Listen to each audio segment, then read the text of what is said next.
The decision on the red card, terrible decision. I mean, nobody here reacted to it. Not a single person in the ground reacted to that tackle. Why they didn't take it back, I don't know.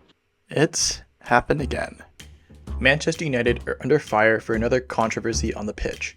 A VAR review gave Marcus Rashford a red card during a 3-4 defeat to Copenhagen in the Champions League, and this has divided fans, pundits, and ex-players as to whether this was warranted. Well, was it? In short, yes. Sincerely, a Manchester United fan. But there's a little bit more to the story. People are saying, of course it's not. Rashford was just protecting the ball. And yeah, he was. He probably even chose to do the right thing by shielding the ball from his opponent. But does that in itself mean it's not a foul anymore? Here's what Jamie Carragher had to say in a post-match analysis. Everyone who's played the game would say, yellow card at most, he's a little bit clumsy. So it seems pretty clear from the eyes of a retired professional. This is a foul, and it lies somewhere between a warning and a yellow card. Rashford doesn't get the ball, and it's an infringement against the rules, so at the very least Copenhagen deserve a free kick. If we reference the latest version of the FA Rules Handbook, we notice some leniency in the delivery of yellow cards, or in other words, cautionable offenses.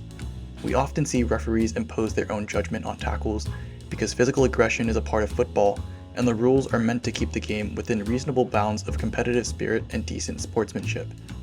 When we look further into offenses involving contact, like this in the case of Rashford, we see that referees are mandated to make one of three judgments. The first is when a player is careless and shows a lack of attention when making a challenge. These challenges are usually fierce but innocuous and don't necessitate a card. The second is when a player is reckless with disregard to the safety of his or her opponent. These type of challenges are met with a yellow card. Now the third and final case outlined is when excessive force is used to endanger the safety of an opponent.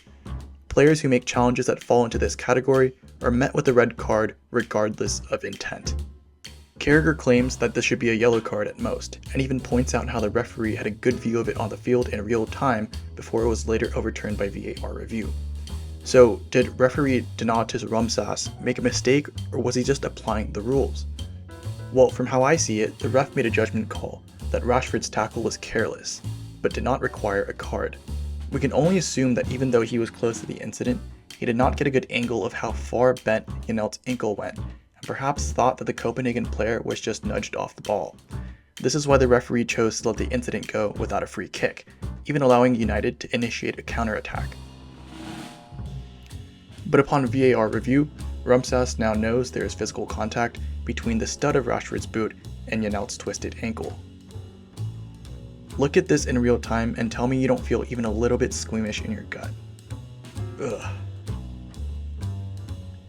I love Rashford, and as a fan who watches him regularly, I know he's not the type of player to make tackles with malicious intent. But the narrative around this decision is focused around the wrong issue. Maybe that's because Manchester United is the biggest commercial club in the English-speaking market, and journalists write outlandish reports just to garner attention. Well, let's count ourselves lucky that Janelt didn't break his foot. When it's a high-stakes game for a giant club, a lot of things are thrown out the window. But at its core, rules and regulations in football are not only put in place to preserve robust competition and sportsmanship, but also players' safety.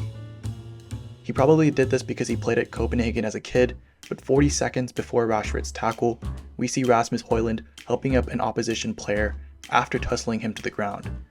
Now this is the type of sportsmanship that should be lauded by fans and journalists alike. Since VAR's introduction in 2019, the tool has been at the epicenter of most controversial decisions in football. But when it comes to calls regarding physical contact, VAR is going in the right direction. The 2022-2023 campaign saw 17 straight red cards issued in the Premier League. This is the lowest number in history. The Premier League recently published a report of these red card classifications, and the findings highlight what exactly referees and VAR is looking to prevent: serious foul play. The very same principle that leads to straight red cards for tackles exhibiting excessive force. Because these can be a part of the game. These shouldn't be. I think that we as fans can all agree on that. To further cement how VAR is being used to primarily enforce tackles that are excessive in nature and endanger the opponent, All 6 straight red card decisions, with the help of VAR, were characterized as serious foul play. So, to bring it back home, yes, referee Donatas Rumsas made the right choice. These are the challenges that went by unnoticed 20 years ago, and these are the challenges VAR was made to monitor. And I don't mean to say that VAR doesn't have a whole set of problems when it comes to offsides, handballs, whatnot. All I'm saying is that we can be competitive and we can back players for putting in challenges for their team, but we should also back officials when they implement rules meant for protecting players from career-ending injuries. These two things are not mutually exclusive.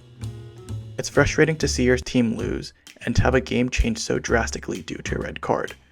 But like many things, red cards are built into the game. Broken limbs simply aren't.